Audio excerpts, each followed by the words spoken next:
ঢাকায় নিযুক্ত ভারতের হাই কমিশনার প্রণয় ভার্মাকে ফের তলব করেছে বাংলাদেশের পররাষ্ট্র মন্ত্রণালয়।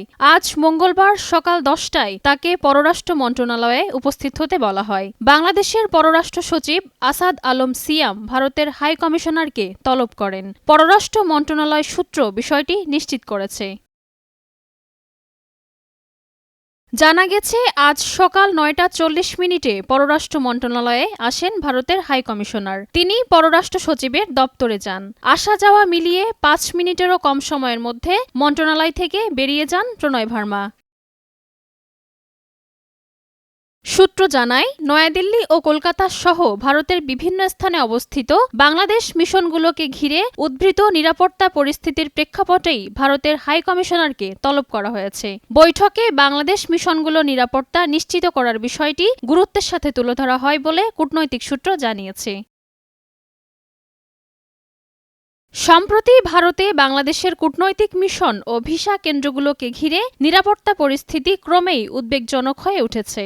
গত কয়েকদিনে নয়াদিল্লি, কলকাতা, আগরতলা ও শিলিগুড়িতে বাংলাদেশি মিশনের সামনে একাধিক বিক্ষোভ কর্মসূচি পালিত হয়। কোথাও কোথাও বিক্ষোভকারীরা সরাসরি ভিসা সেবা কেন্দ্রের কার্যক্রমে বাধা সৃষ্টি করে।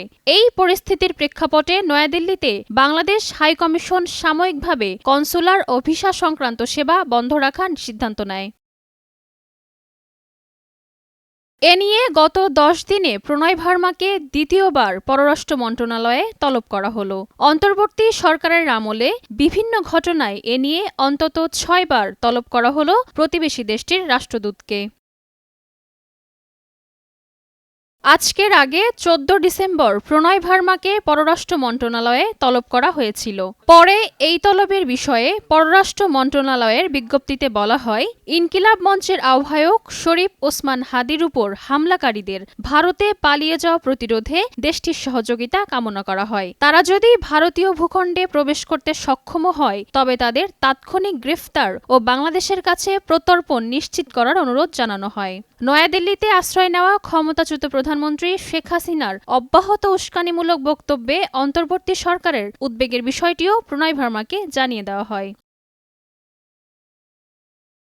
17 ডিসেম্বর নয়াদিল্লিতে নিযুক্ত বাংলাদেশের হাই কমিশনার এম রিয়াজ হামিদুল্লাহকে ভারতের পররাষ্ট্র মন্ত্রণালয়ে পাল্টা তলব করা হয়। ঢাকা ও নয়াদিল্লিতে দুই দেশের হাই কমিশনারদের পাল্টাপাল্টি তলবের ঘটনা দ্বিপাক্ষীয় সম্পর্কে নতুন করে উত্তেজনা তৈরি করেছে। গত শনিবার রাতে নয়াদিল্লিতে বাংলাদেশের হাই কমিশনের সামনে বিক্ষোভ হয়, যা দ্বিপাক্ষীয় সম্পর্কে নতুন করে বাড়ায় উত্তেজনা।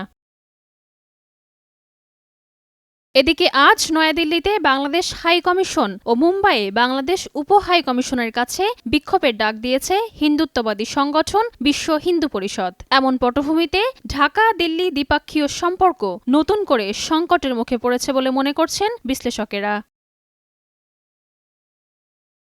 রাজিয়া খাতুন, নয়াদিগন্ত।